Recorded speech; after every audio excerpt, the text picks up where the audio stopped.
Good morning, Coach Craig here.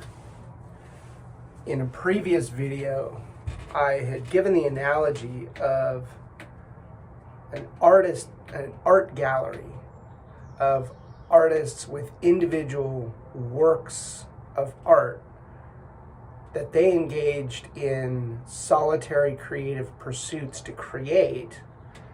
They got together and created a gallery so that everyone could enjoy all of the individual works of art.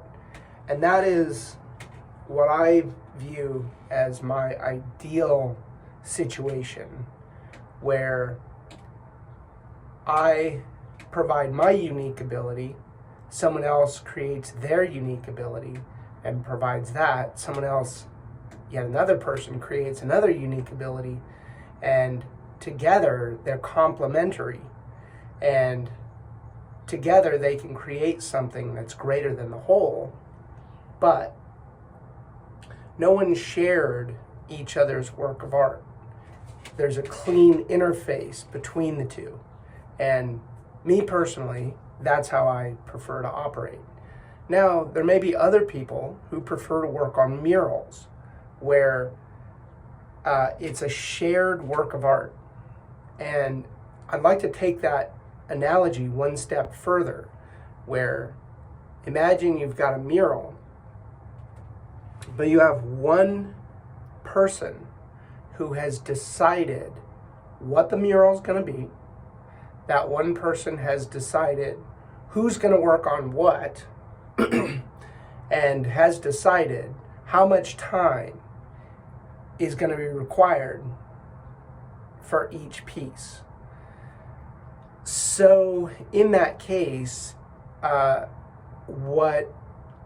sort of a command and control analogy, where you've got one person directing, hey, you guys need to paint the trees more quickly, because the landscape guys are not, they're gonna hit your area before you're done, or whatever, right? So it's sort of this one conductor who's conducting the shared effort. And I think that as an artist, that's a terrible place to work. That's a terrible situation, because you have no creative control. What you're doing is being dictated, etc. Now, other people, it might be a great environment. So I don't mean to disparage it if you love to work in that way. But I will say that typically the entrepreneur, the solopreneur, the person who is creating something from scratch and sort of doing it all, typically is going to want the art gallery approach, where they are 100% responsible for their creative work product, and they don't want any other hands on it. And in typical corporate environments, that's a no-no. Like, you don't get to operate that way. And if you do, then you are not a team player. And so that can be very stifling for people who like to work that way. So where do we go from there?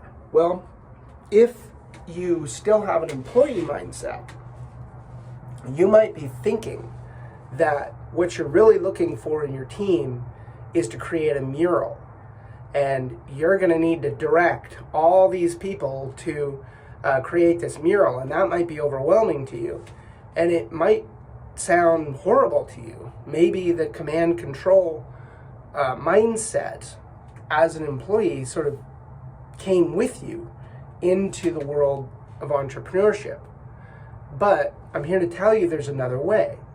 And the other way is to identify the specific things that others love to do, where they have high enthusiasm and high skill that you do not. And it's inconceivable to you that someone could be so enthusiastic about this, right? That's the signal. And they, in turn, probably are looking at you going, it's inconceivable to me that that person is enthusiastic about what they do. They almost don't believe it. And so that's what you're looking for. You're looking for all of those different skills and enthusiasms sort of packed into one individual. And then that way, they'll never burn out. They'll always be fascinated by what they're doing, and they'll always be collaborative. And so you let them do what they do, they let you do what you do, and together it creates something that's greater than the sum of its parts. Anyway, hope that was helpful. Coach Craig out.